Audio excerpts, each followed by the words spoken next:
Hi guys, welcome back in our channel. My self is Manjeet Yadav. तो इस video में मैं आपको बताने वाला हूँ आरसीसी सब्जेक्ट के कुछ एमसीक्यू टाइप क्वेश्चन जो कि काफ़ी इंपॉर्टेंट है एग्ज़ाम ऑफ व्यू से।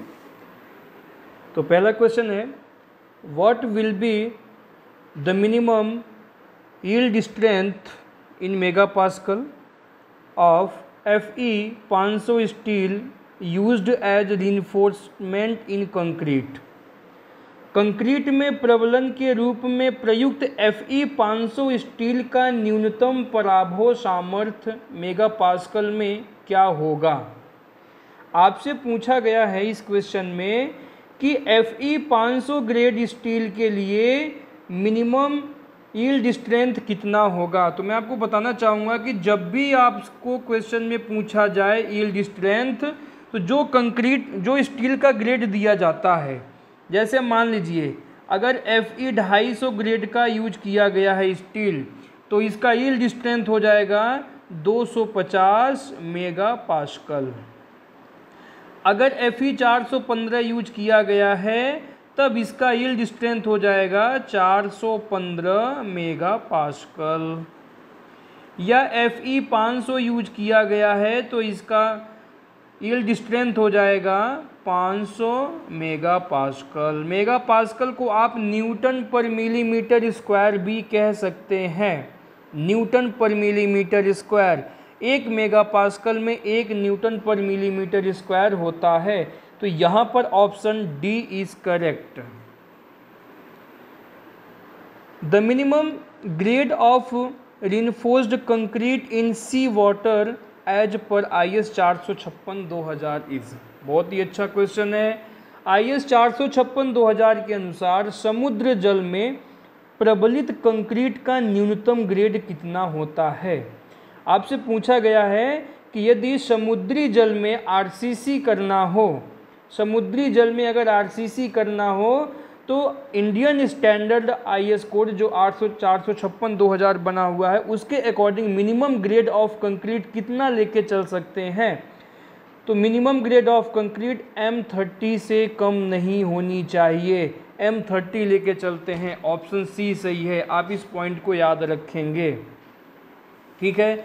अगर आपसे नॉर्मली कहीं भी पूछा जाए कि RCC का मिनिमम ग्रेड कितना होता है तो आप कहेंगे M20 से नीचे नहीं होना चाहिए।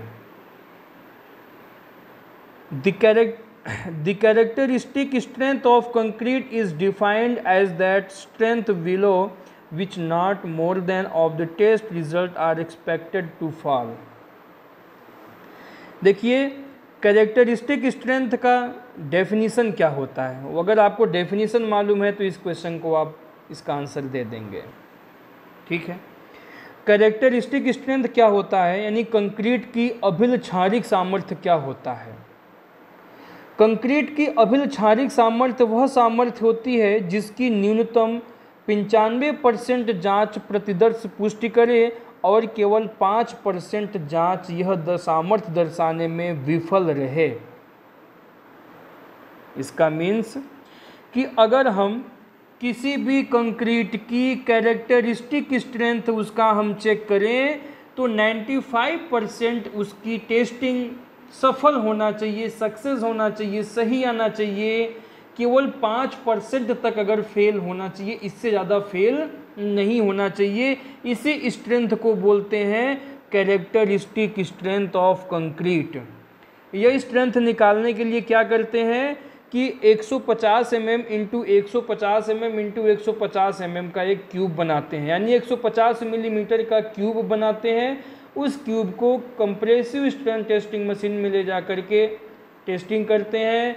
क्यूब बनाने के 28 दिन बाद हम उसकी टेस्टिंग करते हैं। ये तो उसका जो वैल्यू आता है, जो भी कंक्रीट का ग्रेड दिया जाता है, वही ग्रेड के आगे जो संख्या लिखी होती है, नंबर लिखा होता है, वही उसका कैरेक्टरिस्टिक स्ट्रेंथ ऑफ कंक्रीट होता है या कंप्रेसिव स्ट्रेंथ ऑफ कंक्रीट होता है।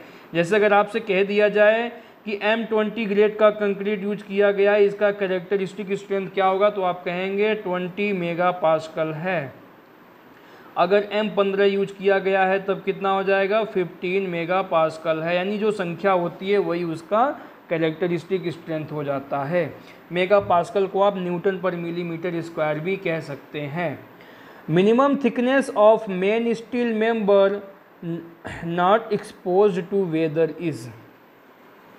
बहुत ही अच्छा क्वेश्चन है आपका ये। क्वेश्चन का हिंदी ये है, इस्पात के मुख्य अवयवों जो कि वेदर से रक्षित हो की न्यूनतम मोटाई कितनी होनी चाहिए। यानी किसी भी मौसम के प्रभाव उसका नहीं पड़ना चाहिए। मौसम के प्रभाव से सुरक्षित रखने के लिए जो मिनिमम थिकनेस लेके चलते हैं मेन स्टील मेंबर का, वो कितना लेके चलते हैं, 8 मिलीमीटर। मैं आपको बता दूं, सॉरी 8 मिलीमीटर नहीं होगा, 6 मिलीमीटर होगा। यहाँ पर ऑप्शन सी गलत लगा हुआ है, ऑप्शन बी इज़ करेक्ट। आपसे स्टील बार का डाया पूछा गया है। स्टील बार का जो डाया होता है ना, वो 6 मिलीमीटर से लेके 50 मिलीमीटर तक का यूज किया जाता है। 6 से 50 मिलीमीटर तक का यूज किया जाता है। और इस स्टील बार की जो लंबाई होती है वो 13 मीटर लंबाई की एक बार होती है। ठीक है, तो मिनिमम डाया ऑफ बार कितना लेके चलते हैं, 6 millimetre. Ductility of which of the following is the maximum. इससे पहले वीडियो मैंने आपको बताया था डक्टिलिटी के बारे में आपको, और कार्बन के बारे में भी बताया है कि कौन सी स्टील की कार्बन कितने % पाई जाती है। ठीक है, ये भी मैंने आपको बता दिया था। तो देखिए, जो राट आयरन होता है, ठीक है, उसकी डक्टिलिटी सबसे अधिक होती है। राट आयरन को हिंदी में बोलते हैं पिटवा लोहा। एक बार क्वेश्चन को हिंदी में समझ लेते हैं। निम्न में से किसकी तन्यता सबसे अधिक होती है, माइल्ड स्टील यानी मृदु इस्पात, कास्ट आयरन ढलवा लोहा, राट आयरन पिटवा लोहा, पिग आयरन कच्चा लोहा। तो देखिए, सबसे जो कार्बन की मात्रा इसमें जो कार्बन की मात्रा सबसे कम होती है ना, वो राट आयरन की होती है, पिटवा लोहे की। और जिसकी कार्बन की मात्रा सबसे कम होगी उसकी डक्टिलिटी सबसे ज़्यादा होती है, उसकी डक्टिलिटी सबसे ज़्यादा होती है। ठीक है, राट आयरन।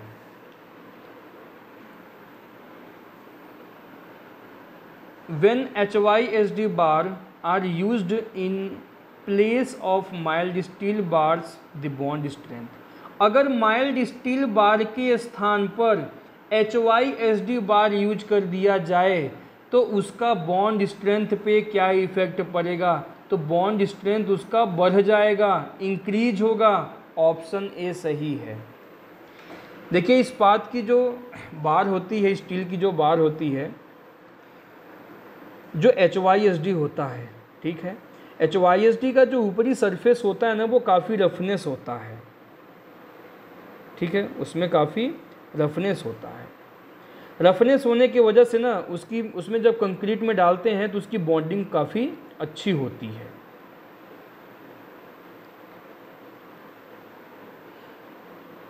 और अगर आप मेन बार के स्थान पर HYSD बार का यूज करते हैं तो उसकी जो बॉन्ड स्ट्रेंथ है 60% बढ़ जाता है। 60%, ये भी ध्यान में रखेंगे, कितना बढ़ता है, 60% बॉन्ड स्ट्रेंथ बढ़ जाता है।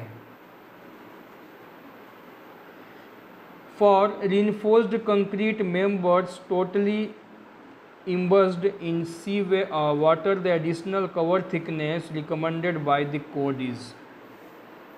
प्रबलित कंक्रीट के अवयव जो कि पूरी तरह से समुद्र जल में डूबा हुआ हो के लिए अतिरिक्त प्रभावी आवरण मोटाई कितना लेके चलना चाहिए। ठीक है, तो देखिए, समुद्र जल में अगर डूबा हुआ है RCC तो वहाँ पर जो मिनिमम कवर लेके चलते हैं वो 40 मिलीमीटर लेके चलते हैं। ध्यान देंगे, समुद्र जल में अगर आप RCC का कोई भी काम कर रहे हैं वहाँ पे, तो मिनिमम कवर कितना लेके चलेंगे, 40 मिलीमीटर लेके चलेंगे। ठीक है, इस बात को आप ध्यान में रखेंगे। FE 415 इन RCC कंस्ट्रक्शन इम्प्लीज। RCC निर्माण में FE 415 का अर्थ क्या है, FE 415 का मतलब क्या है। देखिए Fe यानी कि हाई यील्ड स्ट्रेंथ डिफॉर्म्ड बार यहाँ पर आरसीसी में यूज किया गया है, HYSD बार यूज किया गया है। Fe 415 का मतलब क्या होता है, HYSD बार यूज किया गया है।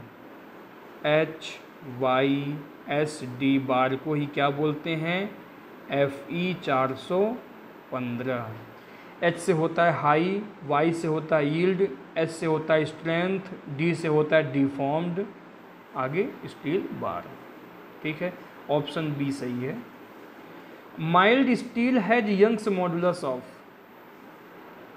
मृदु इस्पात का यंग मापांक कितना होता है। देखिए 2 × 10⁵ न्यूटन पर मिलीमीटर स्क्वायर लगभग होता है। ठीक है, लेकिन यहाँ पर यूनिट थोड़ा सा चेंज कर दिया गया है, 21,000 किलोग्राम पर मिलीमीटर स्क्वायर होता है। कैसे होता है, चलिए इसको मैं सॉल्व करके बता देता हूँ। 21,000 किलोग्राम पर मिलीमीटर स्क्वायर। ठीक है, एक जीरो का मल्टीप्लाई और कर देंगे अगर आप, तो ये न्यूटन में बन जाएगा, न्यूटन पर मिलीमीटर स्क्वायर, न्यूटन पर मिलीमीटर स्क्वायर। अब आप इसको क्या लिख सकते हैं, 2.1 × 10⁵ न्यूटन पर मिलीमीटर स्क्वायर। यही वैल्यू आपको याद होगा, या इसी को कभी कभी हम लेके चलते हैं 2 × 10⁵ न्यूटन पर मिलीमीटर स्क्वायर, यानी कि option D is correct. Ultimate load method of designing a RCC structure with respect to elastic theory method is. RCC structure की रचना में प्रत्यास्थ सिद्धांत विधि की तुलना में चरम भार विधि कैसा होता है। ठीक है, देखिए आरसीसी स्ट्रक्चर में जो इलास्टिक मेथड है, इलास्टिक थ्योरी मेथड है, उसके कंपेयर में जो अल्टीमेट लोड मेथड होता है वो काफ़ी इकोनॉमिकल होता है, बहुत सस्ता होता है। इसलिए ऑप्शन कौन सा सही रहेगा आपका, ऑप्शन ए इज़ करेक्ट। ठीक है, ऑप्शन ए सही रहेगा। अगर आप अल्टीमेट लोड मेथड और इलास्टिक थ्योरी मेथड की बात किया जाए, दोनों का कंपेयर किया जाए, तो अल्टीमेट लोड मेथड में काफ़ी इकोनॉमिकल होता है compare to elastic theory method के। Load factor is defined as the ratio of, load factor का डेफिनेशन आपसे यहाँ पूछ लिया गया है। ठीक है, तो लोड फैक्टर बराबर क्या होता है, average load divide by maximum load. ठीक है, तो it is the ratio of average load to maximum load, option A सही है। Plain cement concrete is strong in taking, plain cement concrete किस में मजबूत ज़्यादा होता है, टेंसाइल स्ट्रेस में बिल्कुल नहीं होता, टेंसाइल में बहुत कमज़ोर होता है। कंप्रेसिव स्ट्रेस बहुत अच्छा होता है इसका, शियर स्ट्रेस कम होता है, बेंडिंग स्ट्रेस कम होता है, यानी हम कह सकते हैं इसकी कंप्रेसिव स्ट्रेंथ सबसे ज़्यादा होती है।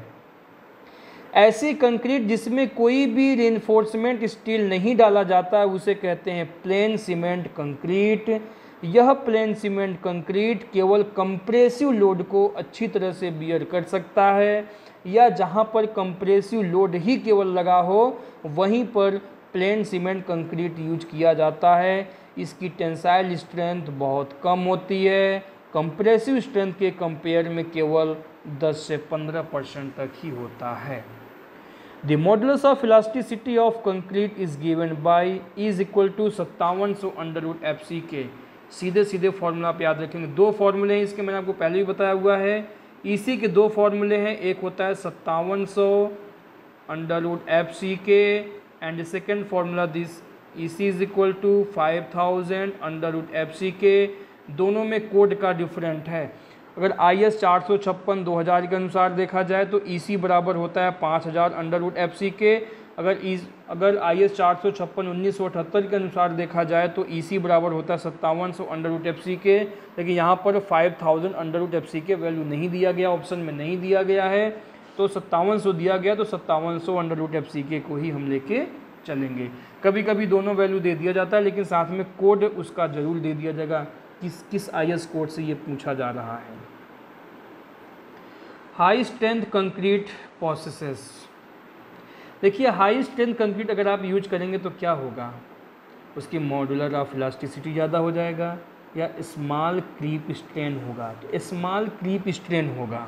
ठीक है, अगर आप देखो क्रीप को मैं फिर से डिफाइन करूँगा, क्रीप क्या होता है, जब किसी स्ट्रक्चर पर कोई लोड अधिक समय तक लगा रहता है तो ज़्यादा समय तक लगे रहने की वजह से उस स्ट्रक्चर में क्या होता है, स्ट्रेन होने लगता है।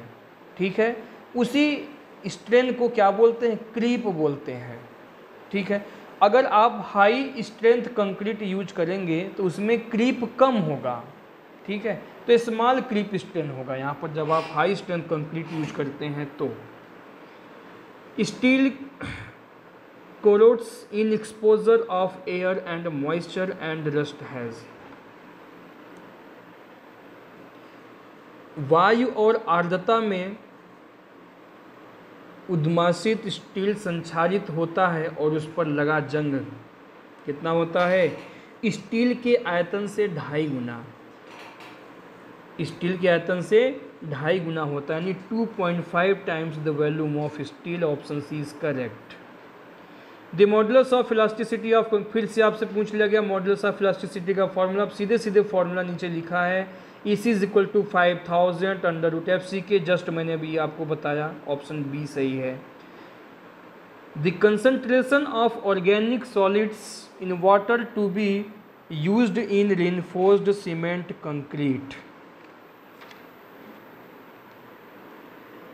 प्रबलित सीमेंट कंक्रीट कार्यों में उपयोग लाए जाने वाले पानी में कार्बनिक कणों की मात्रा किससे अधिक नहीं होनी चाहिए, 200 मिलीग्राम पर लीटर से अधिक नहीं होनी चाहिए। देखिए आरसीसी के लिए हमेशा साफ पानी यूज करना चाहिए, जिसमें ऑयली नहीं होना चाहिए, चिकनाहट नहीं होना चाहिए, उसमें अम्लता नहीं होना चाहिए, न क्षारता होना चाहिए, उसमें घास फूस या अन्य कोई भी कार्बनिक या अकार्बनिक अशुद्धियाँ उसमें नहीं होनी चाहिए।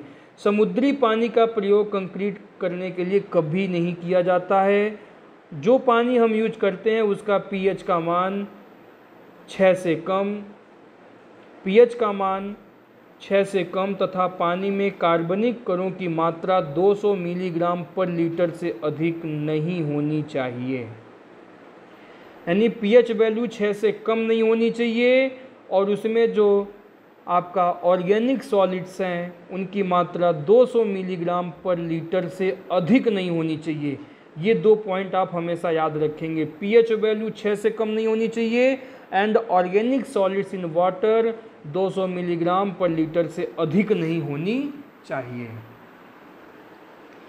In RCC construction the maximum size of coarse aggregate is limited to, देखिए आरसीसी में जो maximum size of coarse aggregate use करते हैं, कोर्स एग्रीगेट मोटा मिलावा जो यूज किया जाता है 20 mm से ज़्यादा नहीं यूज किया जाता है।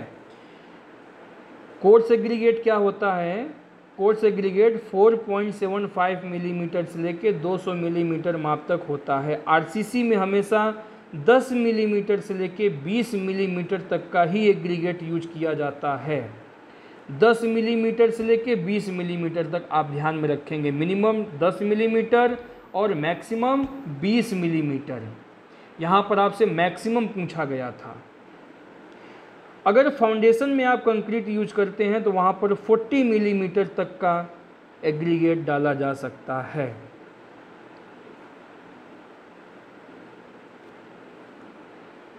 While estimating a reinforced cement structure, the omitted cover of concrete is assumed। बहुत ही अच्छा क्वेश्चन है, कंक्रीट कवर के बारे में पूछा गया है। मैं 3 पॉइंट आपको बताऊंगा, उस पॉइंट से आपको यहाँ पे जो ऑप्शन दिए गए आपको समझ में आ जाएगा। क्वेश्चन ये है कि कुछ आरसीसी स्ट्रक्चर्स होते हैं जो कि ऑप्शन में दिया गया है, कहाँ के लिए पूछा गया, उसमें मिनिमम कवर कितना लेके चलते हैं। ठीक है, देखिए जब कोई स्लैब की बात किया जाए आरसीसी स्लैब में, ठीक है, 12 मिलीमीटर या डाया ऑफ मेन बार, इनमें जो मैक्सिमम होता है वो लेके चलते हैं। बीम की बात किया जाए बॉटम और टॉप में 25 मिलीमीटर या डाया ऑफ मेन बार, दोनों में जो अधिक है वो लेके चलते हैं। बीम में अगर उसकी एंड किनारे की बात किया जाए, उसके सिरों पे बात किया जाए तो 25 मिलीमीटर या 2 into dia of main bar, जो इनमें मैक्सिमम होता है वो मिनिमम कवर लेके चलते हैं। ऑप्शन की तरफ आते हैं। पहला ऑप्शन है at the end of, end की बात किया गया है, of reinforcing bar not less than 25 mm और twice the diameter of the bar. बिल्कुल सही है ये पॉइंट। 25 मिलीमीटर या 2 into dia of main bar, इसमें जो मैक्सिमम होता है वही वैल्यू लेके चलते हैं। ठीक है, इनमें से कम नहीं होना चाहिए। पहला ऑप्शन तो सही है। इन थिन स्लैब्स 12 mm मिनिमम और diameter of the bar which ever is more, 12 millimetre या डाया ऑफ मेन बार, जो दोनों में मैक्सिमम होता है वो लेके चलते हैं। बिल्कुल सही है ये भी बात। For reinforcing longitudinal bar in a beam 25 mm minimum or diameter of the largest bar which is more। 25 beam की बात किया जा रहा है, 25 मिलीमीटर या डाया ऑफ मेन बार, दोनों में जो सबसे मैक्सिमम होता है वो लेके चलते हैं। तो तीनों ऑप्शन सही है, तो यहाँ पे option D is correct, all option are correct. Steel of field strength 400 megapascal has been used in structure, what is the value of maximum allowable tensile strength. आपसे अलाउएबल टेंसाइल स्ट्रेंथ यानी permissible tensile strength पूछा गया है। इसके लिए सीधा सीधा formula मैंने आपको पहले भी बताया है, जब भी आपसे परमिसिबल टेंसाइल स्ट्रेंथ पूछा जाए या अलाउएबल टेंसाइल स्ट्रेंथ पूछा जाए तो उसका फॉर्मूला क्या यूज करेंगे, sigma s t is equal to yield strength divide by safety factor. Yield strength क्या होता है, जो स्टील का ग्रेड दिया गया है, यहाँ पे देखिए 40 मेगापास्कल है तो 40। सेफ्टी फैक्टर स्टील के लिए हमेशा 1.78 लेके चलते हैं। जब इसको सॉल्व करेंगे तो 225 आ जाएगा लगभग। 225 को ये ऑप्शन में नहीं सही है, ऑप्शन में नहीं दिया गया है। 225 को लगभग हम 240 मान के चलते हैं। 240 ऑप्शन ए इज़ करेक्ट, पहला ऑप्शन सही है। ठीक है,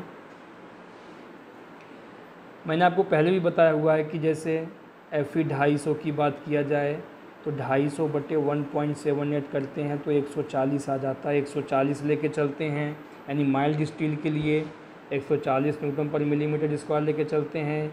FE 415 की बात किया जाए तो 415 में 1.78 से भाग देंगे तो ये आ जाता है 230 न्यूटन पर 230 न्यूटन पर मिलीमीटर स्क्वायर लेके चलते हैं। चलिए आज के लिए बस इतना ही, फिर मैं मिलूंगा नेक्स्ट वीडियो में। अगर आपको वीडियो अच्छा लगा आप इस वीडियो को लाइक कीजिए, ज़्यादा से ज़्यादा शेयर कीजिए और अच्छा सा कमेंट लिखिए। नेक्स्ट वीडियो में फिर अच्छे अच्छे क्वेश्चन लेके आऊँगा आपके लिए RCC सब्जेक्ट में ही।